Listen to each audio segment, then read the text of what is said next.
মির্জা ফখরুল ইসলাম আলমগীর, বিএনপির মহাসচিব। আগামী জাতীয় নির্বাচনে জয়ী হওয়ার দৌড়ে তার দলই এই মুহূর্তে সবচেয়ে এগিয়ে আছে। এমনই যখন ধারণা, রাজনৈতিক বিশ্লেষকদের অন্তর্বর্তীকালীন সরকারের কাছে কি প্রত্যাশা করছে দলটি? প্রত্যাশা সবচেয়ে বড় যেটা হচ্ছে অতি দ্রুত প্রয়োজনীয় সংস্কার করে আপনার একটা নিরপেক্ষ, অবাধ, সকলের কাছে গ্রহণযোগ্য একটা নির্বাচন অনুষ্ঠান করা। এই সরকার ব্যর্থ হলে পরিণতি কি হতে পারে? এই একটা ব্যর্থ হলে কিছু ভয়াবহ হতে পারে। সেটা হচ্ছে যে ফ্যাসিস্টরা আবার চেপে উঠতে পারে, দেশের নৈরাজ্য সৃষ্টি হতে পারে এবং একটা সিভিল ওয়ারও হতে পারে, যে জিনিসটা কারোরই কাম্য নয়। ঢালাও মামলা, গ্রেপ্তার ও রিমান্ডের ঘটনা কি আওয়ামী লীগ আমলেরই পুনরাবৃত্তি?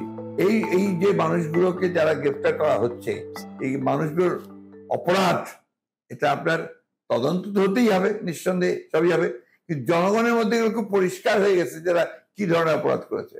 এক নম্বর হচ্ছে গণহত্যা করেছে, দুই নম্বর হচ্ছে তারা বাংলাদেশের সম্পদকে লুণ্ঠন করেছে, ব্যাংক লুট করে নিয়ে গেছে, চরম দুর্নীতি করেছে, তারা সংবিধানকে বলাৎকার করেছে। আমি সরি টু সে দ্যাট। এই জিনিসগুলো হচ্ছে আপনার এদের অপরাধ। তো সেই ক্ষেত্রে তাদেরকে গ্রেপ্তার করা, তাদেরকে আপনার রিমান্ডে নেওয়া, এটাকে আমি মনে করি এটা কোনো আপনার repetition of the same work না। কি পরিবর্তন চায় বিএনপি?